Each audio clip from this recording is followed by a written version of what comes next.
Ecclesiastes Chapter 3.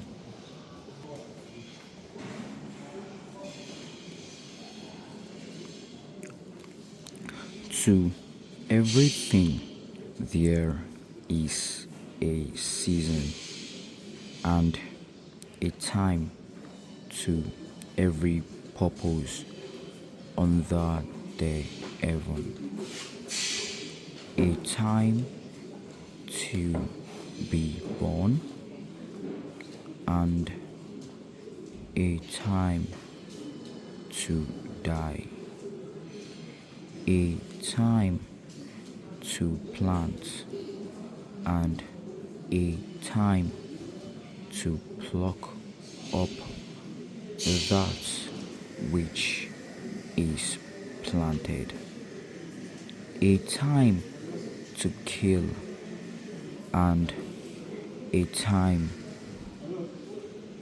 to heal, a time to break down and a time to build up, a time to weep and a time to laugh, a time to mourn and a time to dance,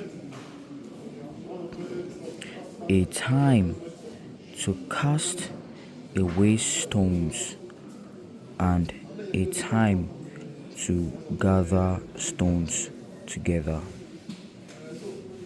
a time to embrace and a time to refrain from embracing, a time to get and a time to lose, a time to keep and a time to cast away, a time to keep silence and a time to speak, a time to love and a time to hate, a time to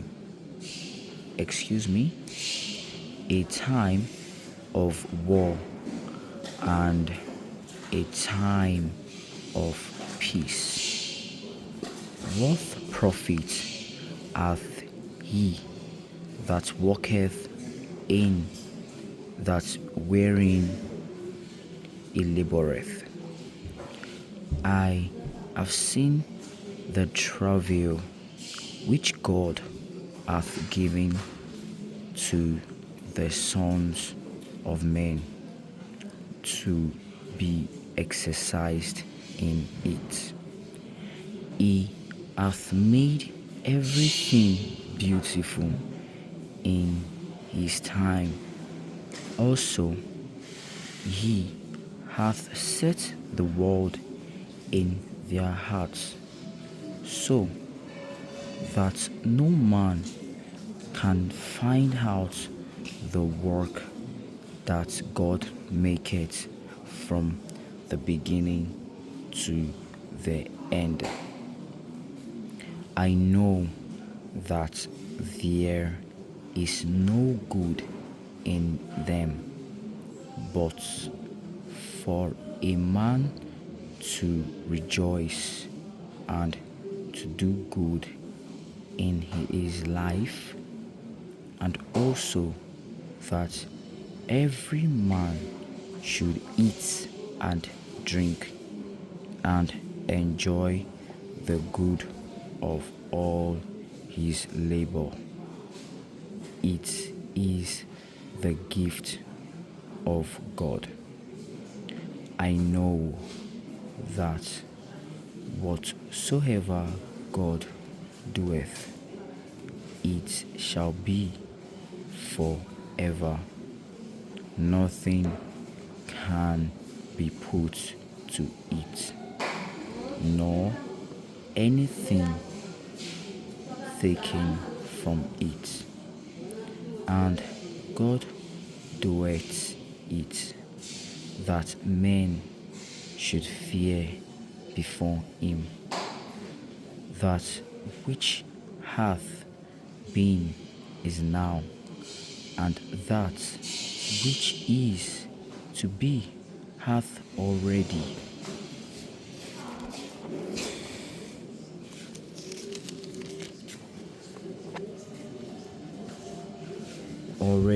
been, and God requireth that which is past.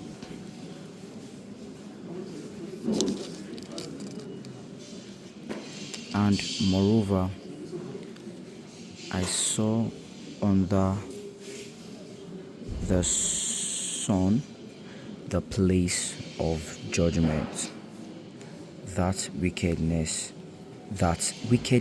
was there, and the place of righteousness, that iniquity was there.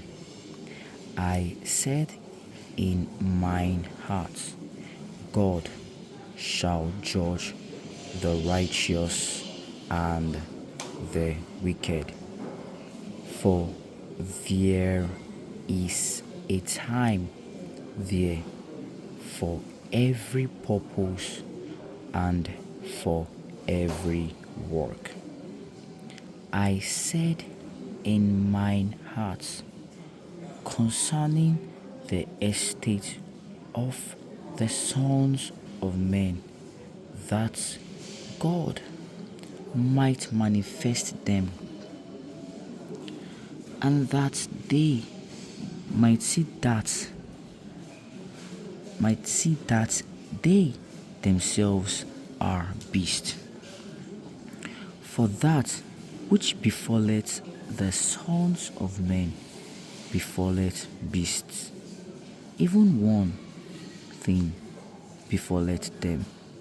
As the one dieth, so dieth the other.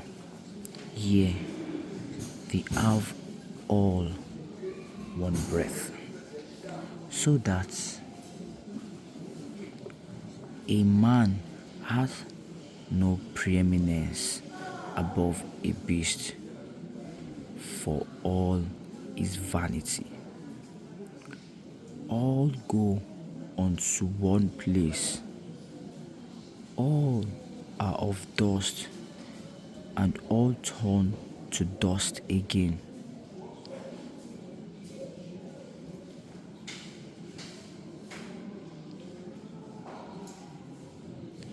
That is scary.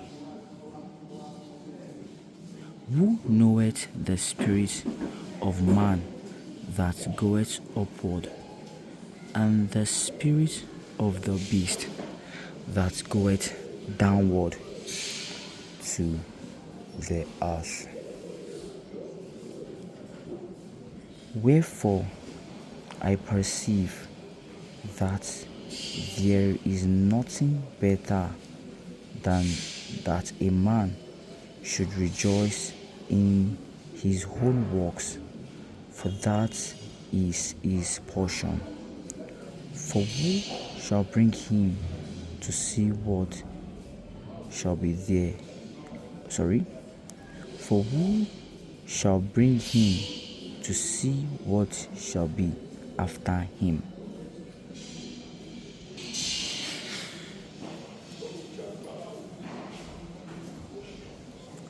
According to Solomon, for me, the most important thing in this for me right now is that where does the human soul go? That is wrong of Solomon. Why would he think of that? Because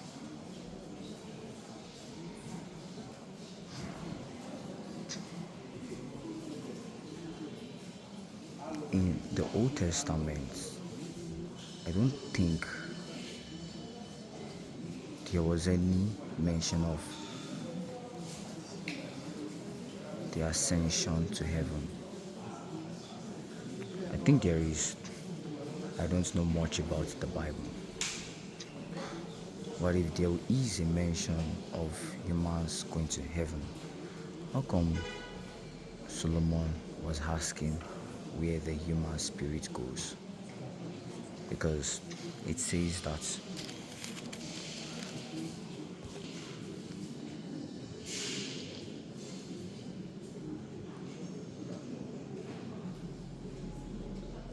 it said here that for that which befalleth the sons of men befalleth beasts, that is death. Even one thing befalleth them, as the one dieth, so dieth the other. So we are all going to die, man and beast. That makes sense. Yea, they have all one breath, so that a man hath no preeminence above a beast. I don't know the meaning of preeminence. Seems like a very interesting word. And if I'm to assume man is not more important than beast, for all is vanity. All go unto one place. So man and animals, because animal is beast. So man and beast, they go to one place. All are of the dust, and all turn to dust. Okay, so the one place is that when we all die, we will become dust. Now, he said, who knoweth the spirit of man that goeth upward? He said, who knoweth the spirit of man that goeth upward? Who knoweth the spirit of man?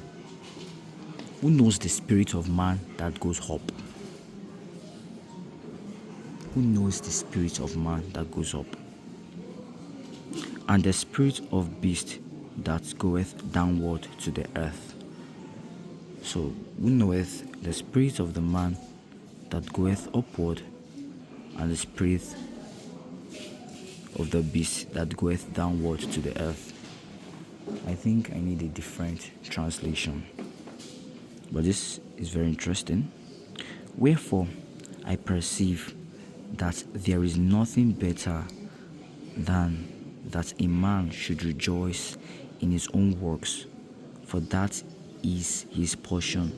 For who shall bring him to see what shall be after him? Here, from what we just read, I think Solomon is trying to say that he doesn't know where the spirit of man or animals go after death, but he knows that when they die, both man and beast becomes dust. That's Solomon.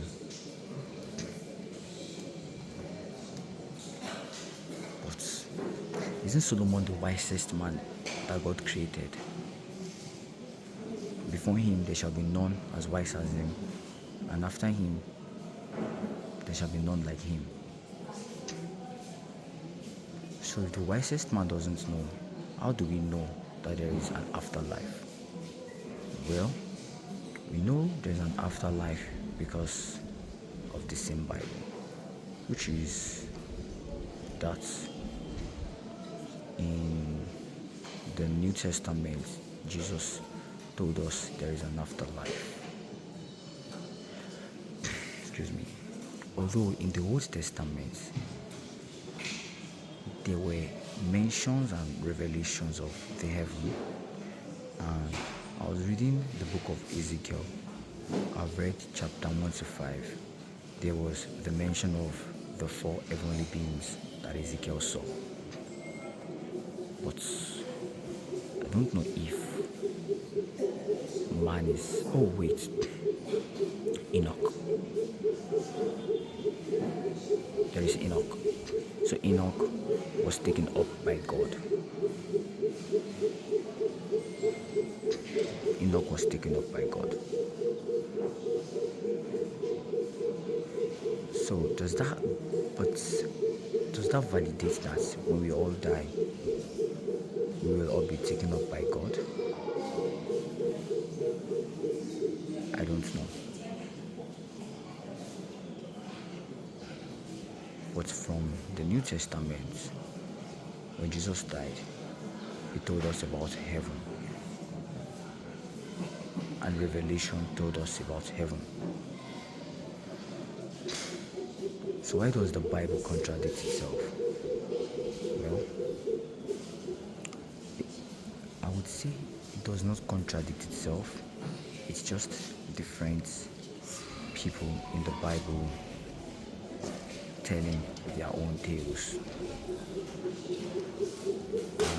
And I guess that is why Solomon said all is vanity. I'm looking for the part where he said all is vanity. That part I might check it when I get home because I don't know that Bible chapter. Okay, never mind. Chapter 4 verse 16. There is no end of all the people, even of all that have been before them. They also that come after shall be rejoiced in him. Surely this also is vanity and vexation of spirit. Okay, let me start from everything. This is very interesting. So let's take a dive in. So I returned and considered all the oppressions that are done under the sun, and behold, the tears. Returned from where? Where did he return from? I think he was in a trance.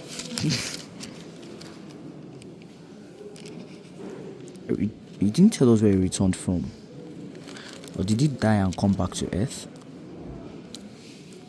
Let's finish the chapter first. So I returned and considered all the oppressions that are done under the sun, and behold, the tears of such as were oppressed, and they had no comforter. And on the side of the oppressors, this is actually the other Bible chapter I read this morning. Excuse me.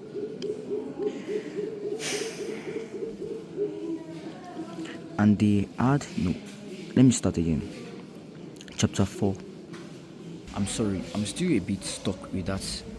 So I returned. Where did you return from? Because from chapter 3, they didn't tell us he went on a journey, so there's no context. And I don't like this about the Bible. It's like, that's why I feel like I'm reading a fictional book. It's like poetry that is fictional, so that you just keep interpreting it to whatever suits you as a person. Like I said, try and read the things you see. Let us read what we see, not what we think. And the Holy Spirit is good, but let us just read what we see first. Because where did you return from? And this is meant to be a manual from God. So we should not be opening it to interpretations. It should be very, very clear and explicit in its narration. Now let's read again. So excuse me, apologies for reading it fast. Reading slowly helps. Talking slowly helps. Alright, let's get started. So I returned and considered all the oppressions that are done under the sun, and behold, the tears of such as were oppressed, and they had no comforter. and on the side of their oppressors there was power. But my phone is about to die. I would make this in a different video. Should I?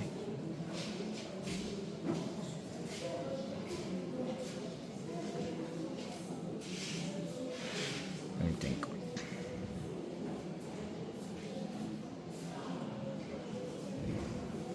My phone is about to die. Charging it and doing this might not be comfortable, so it is best to leave it to charge and continue the video later. Okay, stay subscribed. If you are new, please subscribe. We are going to Ecclesiastes chapter 4.